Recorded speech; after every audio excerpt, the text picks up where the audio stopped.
el hombre tiene planes, Dios tiene propósitos, la segunda parte. Hace 8 días hablábamos de esta frase que últimamente es muy conocida en el medio cristiano, por decirlo así, donde Dios nos habla acerca de qué es más importante.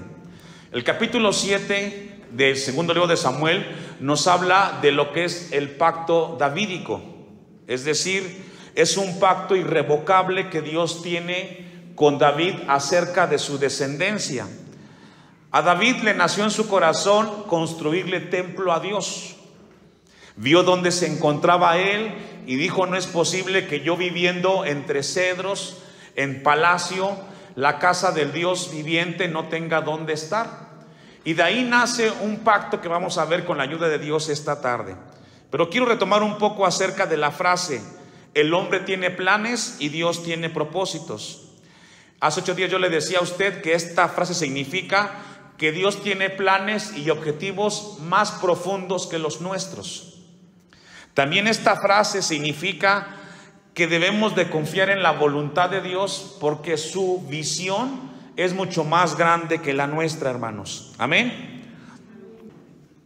En Génesis capítulo 1, 26 y 27, le invito a que vayamos un poquito de introducción y vayamos buscando esta cita. Génesis 1, 26 y 27. Uno de los significados que tiene esta frase, Dios tiene propósitos y el hombre tiene planes, nos habla acerca de entender el propósito de Dios en nuestras vidas. En Génesis capítulo 1, versículo 26 y 27 nos habla de la creación del hombre. Y dice el versículo 26: entonces dijo Dios: hagamos al hombre a nuestra imagen, conforme a nuestra semejanza, y señoree en los peces del mar, en las aves de los cielos, en las bestias, en toda la tierra y en todo animal que se arrastra sobre la tierra. Y aquí nos habla, hermanos, de que el propósito de Dios con el hombre era de que el hombre se enseñoreara sobre los animales y sobre lo que existe en este mundo. No para que esté por debajo, sino para que esté por encima. Y encontramos entonces que el propósito de Dios es de que el hombre siempre esté por encima de toda su creación. El Salmo 8, capítulo 8, versículo 4. Vaya conmigo una cita más como introducción. El Salmo 8:4 dice: cuando veo tus cielos, obra de tus dedos, la luna y las estrellas que tú formaste, digo que es el hombre para que tengas de él memoria, y el hijo del hombre para que lo visites. Este salmo nos habla de que la luna y el sol, ¿quién las creó, hermanos? Según el texto, Dios. Dice: obra de tus dedos, la luna y las estrellas que tú formaste. Pero a veces equivocadamente reconocemos más al sol, la luna y las estrellas que al mismo creador. Nos dice entonces de que Dios creó todo esto. Versículo 6: le has hecho poco menor que los ángeles y lo coronaste de gloria y de honra. Hablando del hombre. Le hiciste señorear sobre todas las obras de tus manos, todo lo pusiste debajo de sus pies. Hablando acerca del hombre, que todo lo puso por debajo de nosotros. Salmo 138, versículos 13 al 16. Fuimos creados para darle gloria a Dios. Dios tiene planes y propósitos con cada uno de nosotros en este lugar, y tenemos que entenderlo, hermanos. Dios tiene un plan con esta iglesia en este lugar, con la vida de cada uno de nosotros, y oramos a Dios que Él pueda cumplir su propósito en nosotros. Dice el versículo 13 del Salmo 138: porque tú formaste mis entrañas, tú me hiciste en el vientre de mi madre. Y aquí nos habla del inicio de nuestra vida en esta tierra. Cuando fuimos niños nunca imaginamos qué íbamos a hacer o qué seríamos. Pero hoy que estamos creciendo nos damos cuenta que somos un plan perfecto en las manos de Dios. Y dice el versículo 4, el 14: te alabaré porque formidables, maravillosas son tus obras. Estoy maravillado y mi alma lo sabe muy bien. No fue encubierto de ti mi cuerpo, bien que en lo oculto fui formado y entretejido en lo más profundo de la tierra. mi embrión vieron tus ojos, y en tu libro estaban escritas. ¿Me ayuda a leer? Esto se llama la omnisciencia de Dios. Dios conoce todo. Y desde que estábamos en el vientre de nuestra madre, Dios ya había visto qué iba a hacer con usted y conmigo en esta tierra. E iba a ser hombres y mujeres para la gloria de Dios. Ese es el Dios el cual nos convoca esta tarde en este lugar.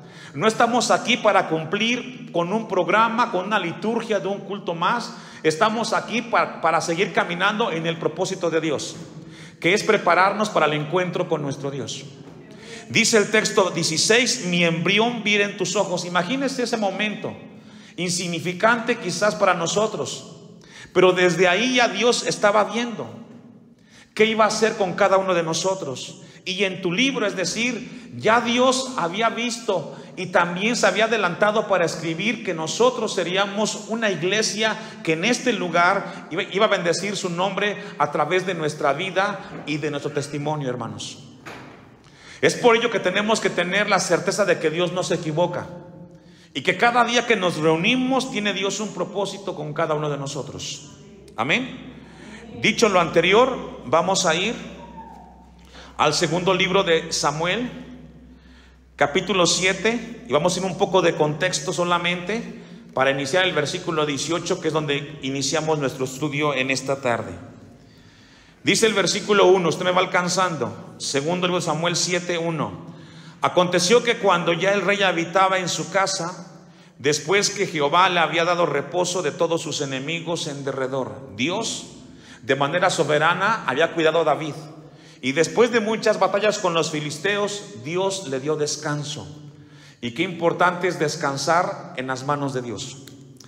Y dijo el rey al profeta Natán, mira ahora, yo habito en casa de cedro y el arca de Dios está entre cortinas. Y Natán dijo al rey, anda y haz todo lo que esté en tu corazón, porque Jehová está contigo. Ya vimos que aquí fue un adelanto de Natán fuera de lugar, porque nunca consultaron a Dios. Dios no ocupa un templo para ser Dios. Dios es Dios porque Él creó los cielos y la tierra, hermanos. Dios en este lugar, Él es grande sobre todas las cosas. Pero David quería hacerle un lugar para ese Dios. Pero Dios tenía una visión más grande acerca de David. Y la encontramos en el primer libro de Crónicas 17:1. Y deje abierta o póngale ahí su separador en Samuel. Primer libro de Crónicas 17. Y encontramos desde otra perspectiva el momento que David decide construirle templo a Dios. Aconteció que morando David en su casa, dijo David al profeta Natán, he aquí yo habito en casa de cedro y el arca del pacto de Jehová debajo de cortinas. Y Natán dijo a David, haz todo lo que esté en tu corazón porque Dios está contigo. En aquella misma noche vino palabra de Dios a Natán diciendo, ve y di a David mi siervo, así ha dicho Jehová, tú, ¿me ayuda a leer? Vemos que entonces Dios actúa y le dice, no David, tú no vas a ser el indicado. Vendrá alguien de tu descendencia que se encargaría de hacer el templo para mí. ¿Y quién sería, hermanos? ¿De quién habla ahí? De Salomón. Y esto nos enseña algo, hermanos. Hay cosas que Dios en esta tierra nos va a conceder la bendición que hagamos nosotros, pero otras cosas lo van a hacer nuestra descendencia. Pero nos toca a nosotros a poner la semilla en el corazón de nuestra descendencia, para que nuestros hijos, nuestras hijas sean instrumento en las manos de Dios. Dice entonces el versículo 5, porque no he habitado en casa alguna desde el día en que saqué a los hijos de Israel hasta hoy. Antes estuve de tienda en tienda y de tabernáculo en tabernáculo. Vamos al versículo 13. Al 12, de Samuel. Segundo libro de Samuel 7, versículo 12. Vemos cómo Dios de manera soberana le habla a David que no sería él el que le construiría templo. Versículo 12. Y cuando tus días sean cumplidos, es decir, cuando partas de esta vida, Y aquí Dios nos recuerda algo, hermanos, estamos de paso. En algún momento de nuestra existencia partiremos de esta tierra. Y solamente quedará en esta tierra la memoria de las cosas que hicimos y cómo las hicimos para Dios. Es por tanto que nosotros como cristianos nos ocupamos de las cosas terrenales, pero nunca descuidamos nuestra vida espiritual, porque un día partiremos de aquí. Y Dios le recuerda a David: y cuando tus días sean cumplidos y duermas con tus padres, yo levantaré después de ti a uno de tu linaje, el cual procederá de tus entrañas, y afirmaré su reino. Y no solamente está hablando de Salomón, habla del Señor Jesucristo. ¿Sabe que la palabra descendencia, casa, que encontramos aquí en el hebreo, habla de linaje? Es decir, mientras David pensaba en construirle a Dios una casa, Dios le decía a David: yo estoy viendo a tu descendencia, estoy viendo a tus hijos, a tus nietos, a tus bisnietos, y con ellos haré un pueblo que me honre y que glorifique mi nombre con sus vidas. Y es así como esta tarde Dios nos recuerda en este lugar. Él no únicamente nos ve esta tarde en este lugar con su palabra estudiándolo. No, Dios nos está viendo y está viendo tu descendencia, que mañana estará aquí caminando con Dios, porque tú has decidido que tu descendencia camine con el Señor. Lucas 1:31. Evangelio de Lucas, capítulo 1, versículo 31. Jesús, ya profetizado desde el pacto que encontramos de David, dice Lucas 1:31: y ahora concebirás en tu vientre y darás a luz un hijo, y llamarás su nombre Jesús. Y este será grande y será llamado Hijo del Altísimo. Y el Señor Dios, ¿me ayuda a leer?, le dará el trono de David. Imagínese, más de 3000 años después, el pacto que Dios hacía con David se cumplía. Y esto nos habla de lo importante que es confiar en Dios. Repito, hay cosas que no vamos a ver en nuestra descendencia, pero Dios hará cosas grandes con nuestros hijos, hermanos. Dios hará cosas grandes con tu descendencia. Y dice el versículo 32: este será grande y será llamado Hijo del Altísimo, y el Señor Dios le dará el trono de David su padre, y reinará sobre la casa de Jacob. ¿Hasta cuándo, hermanos? Para siempre. Y su reino, ¿qué, hermanos? No tendrá fin. Y es así como el momento en el cual David se encontraba con Dios, que tenía un plan de construirle casa, Dios le dice: no, yo tengo un plan mayor contigo, y es con tu descendencia. Y cuando yo leo esto, hermanos, pienso mucho en usted como iglesia, porque no únicamente veo el lugar que Dios nos ha conseguido construir en este lugar. No, estoy viendo que Dios tiene planes con cada uno de sus hijos de usted. Y es ahí donde vemos la grandeza de nuestro Dios. Versículo, vamos a volver a Samuel, al segundo libro, capítulo 7, y vamos a iniciar el estudio de esta tarde. Versículo 18. Después de que David tiene esa revelación, por decirlo así, de parte de Dios, de ese momento que Dios le plantea o le comunica el pacto que él tendría con Dios, dice el versículo 18: y entró el rey David y se puso delante de Jehová y dijo, mire, esto es muy importante. En lugar de vanagloriarse David y decir, sí, yo soy el único que Dios tiene planes conmigo, en lugar de colocarse David como alguien soberbio, él hace lo correcto. Él va delante de Dios. Y dice el versículo 18: y entró el rey David y se puso delante de Jehová y dijo, Señor Jehová, ¿quién soy yo y quién es mi casa para que tú me hayas traído hasta aquí? Se llama humildad, hermanos. ¿Cómo se llama? Humildad. ¿Quién somos nosotros para que Dios vea cosas grandes en nosotros?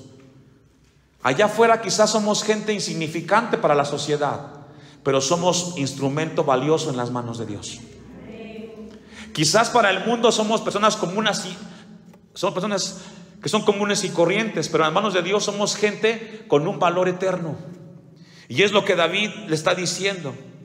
Versículo 19: y aún te ha parecido poco esto, Señor Jehová, pues también has hablado de la casa de tu siervo en lo porvenir. A partir de aquí, del versículo 18 hasta el 29, aparece o se repite la palabra siervo 10 veces.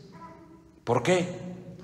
Porque David siempre aceptó y reconoció que delante de Dios era un siervo. ¿Qué somos, hermanos, hermanas? Somos siervos de Dios. Somos siervos de nuestro Dios. Somos instrumento en las manos de nuestro Dios, y eso es lo que Dios quiere que entendamos en esta tarde. Vamos de manera paralela al primer libro de Crónicas, capítulo 17, versículo 16, que nos habla de esta oración que David hace delante de Dios después de que se le es revelado el pacto y acerca de la venida del Mesías, nuestro Señor Jesucristo. Primer libro de Crónicas 17, 16.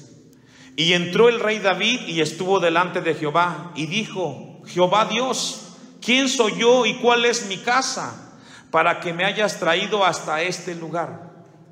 Otra vez vemos a un David humilde que reconoce que la grandeza del plan de Dios no es porque sea bueno, porque sea mejor o porque sea rey. No, Dios lo escogió de manera soberana. ¿Se ha preguntado por qué usted es cristiano y quizás en algún caso de usted sea el único cristiano o cristiana de su familia? ¿Sabe por qué a veces Dios nos lleva por ese camino? Porque Dios tiene un plan perfecto con nosotros, hermanos, hermanas. Para que hayas traído hasta este lugar, 17, y aún esto, oh Dios, te ha parecido poco, pues has hablado de la casa de tu siervo para tiempo más lejano, y me has mirado como a un hombre excelente, oh Jehová Dios. ¿Qué pues puedo añadir, David, pidiendo de ti para glorificar a tu siervo?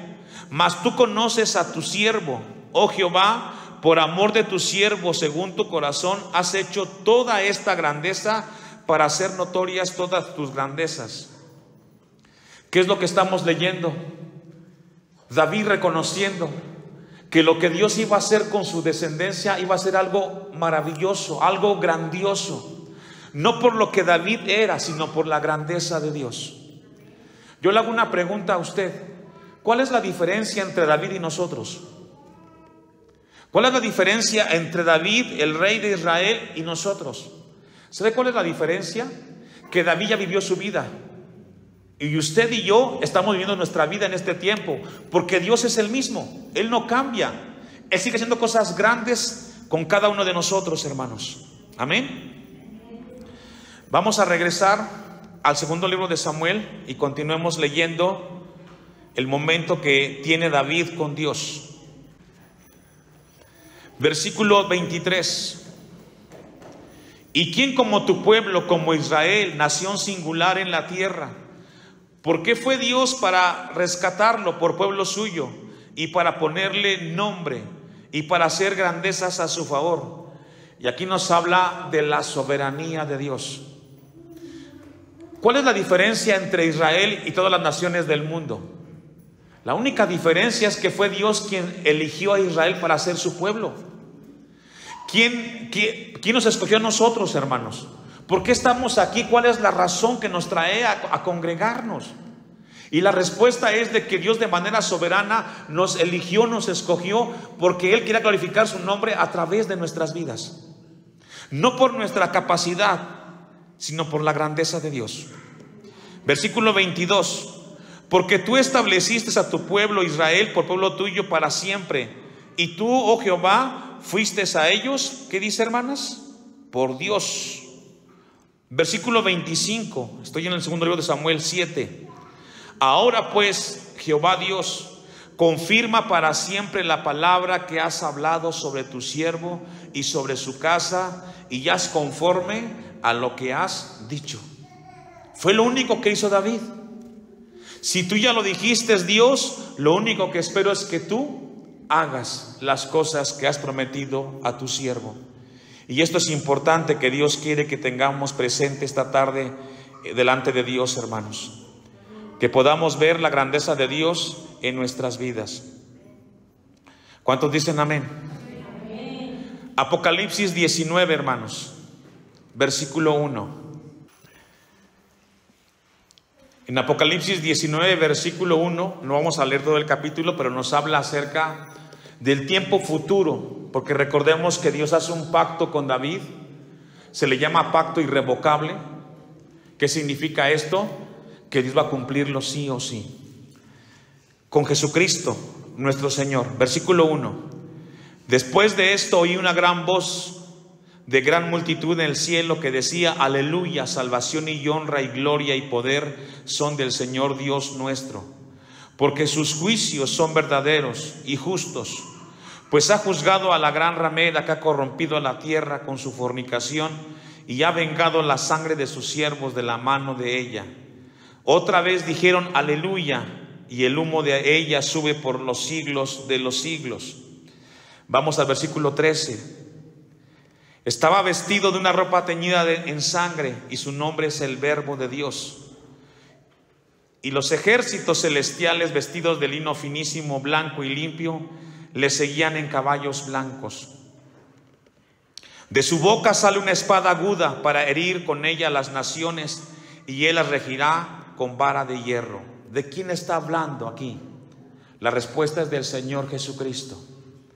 Dios le dijo a David: este pacto será por siempre, hasta siempre. Y quien reinará por siempre, hermanos, es el Señor Jesucristo. Por eso tenemos que tener confianza en Dios, de que Él nos guarda y de que Él nos cuida. Versículo 16. Y en su vestidura y en su muslo tiene escrito este nombre. ¿Cuál es, hermanos? Lea conmigo: Rey de Reyes y Señor de Señores. Ya dijimos de que Dios hizo un pacto con David, que es un pacto, es un acuerdo entre dos partes.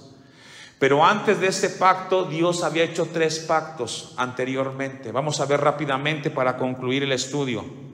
Génesis 9, versículo 8 y 17. El primer pacto que Dios hizo fue el pacto que hizo con Noé, y lo encontramos en Génesis capítulo 9, versículo 8. ¿Ya lo tiene? Aquí recordemos de que Dios destruye la tierra con un diluvio. Y habló Dios a Noé y a sus hijos con él diciendo: he aquí que yo establezco ¿qué? Mi pacto con vosotros y con vuestros descendientes después de vosotros, y con todo ser viviente que está con vosotros, aves, animales y toda bestia de toda la tierra que está con vosotros, desde todos los que salieron del arca hasta todo animal de la tierra. Estableceré mi pacto con vosotros y no exterminaré ya más toda carne con aguas de diluvio. Aquí encontramos el primer pacto. Dios promete que nunca más destruiría a la humanidad a través de agua. El segundo pacto que encontramos en la Biblia es algo muy importante que Dios quiere que revisemos en esta tarde con la ayuda de Dios. Porque con Noé establece que ese pacto era no destruir nunca más a la humanidad con agua. Vamos entonces con la ayuda de Dios, ayúdeme a buscar Génesis 15, 12.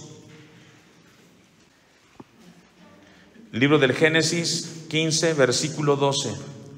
El segundo pacto que Dios hace en esta tierra con la humanidad es el pacto con Abraham, o el pacto abrámico.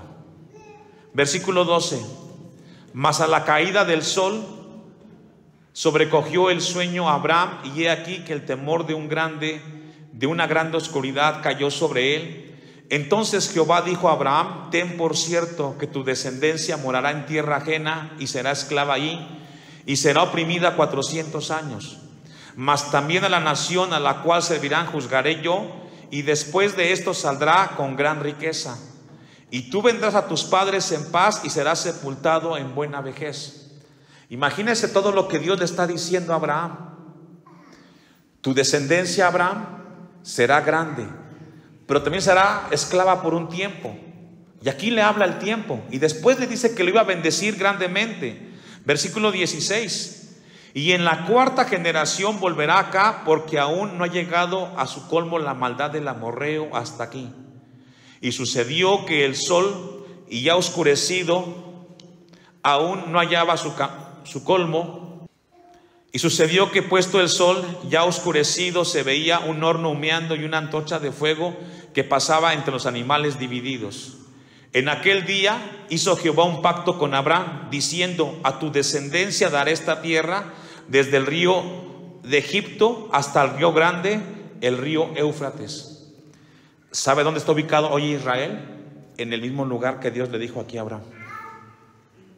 Ese es el segundo pacto que encontramos en la Biblia. Tercer pacto está en Números capítulo 3, versículo 1 al 18, y es el pacto sacerdotal. Dios elige a la tribu de Leví para que sea la que ministre a Israel. Levítico capítulo 3, versículo 1 en adelante. Si tu ofrenda fuere sacrificio de paz, si hubiere de ofrecerla de ganado vacuno, sea macho o hembra, sin defecto de la ofrenda delante de Jehová. Y comienza aquí entonces a hablar acerca de las ofrendas que se ofrecerían a Dios y cómo se harían. Números capítulo 18, versículo 1. Números 18, 1. Jehová dijo a Aarón: tú y tus hijos y la casa de tu padre contigo llevaréis el pecado del santuario, y tus hijos contigo llevaréis el pecado de vuestro sacerdocio. Y a tus hermanos también, la tribu de Leví, la tribu de tu padre, haz que se acerquen a ti y se junten contigo y te servirán. Y tú y tus hijos contigo serviréis delante del tabernáculo del testimonio. Y guardarán lo que tú ordenes y el cargo de todo el tabernáculo, mas no se acercarán a los utensilios santos ni al altar para que no mueran ellos y vosotros. Dios elige en este pacto que sería la tribu de Leví la que se encargaría de la administración para el pueblo. Y el cuarto pacto es el que estamos leyendo, el de David. Vamos sobre el final, hermanos, y regresemos al segundo libro de Samuel, capítulo 7, versículo 27. Porque tú, Jehová de los ejércitos, Dios de Israel, revelaste al oído de tu siervo diciendo: yo te edificaré casa. Por eso tu siervo ha hallado en su corazón valor para hacer delante de ti esta súplica. Ahora pues, Jehová Dios, tú eres Dios y tus palabras son verdad. Y tú has prometido este bien, ¿a quién? A tu siervo.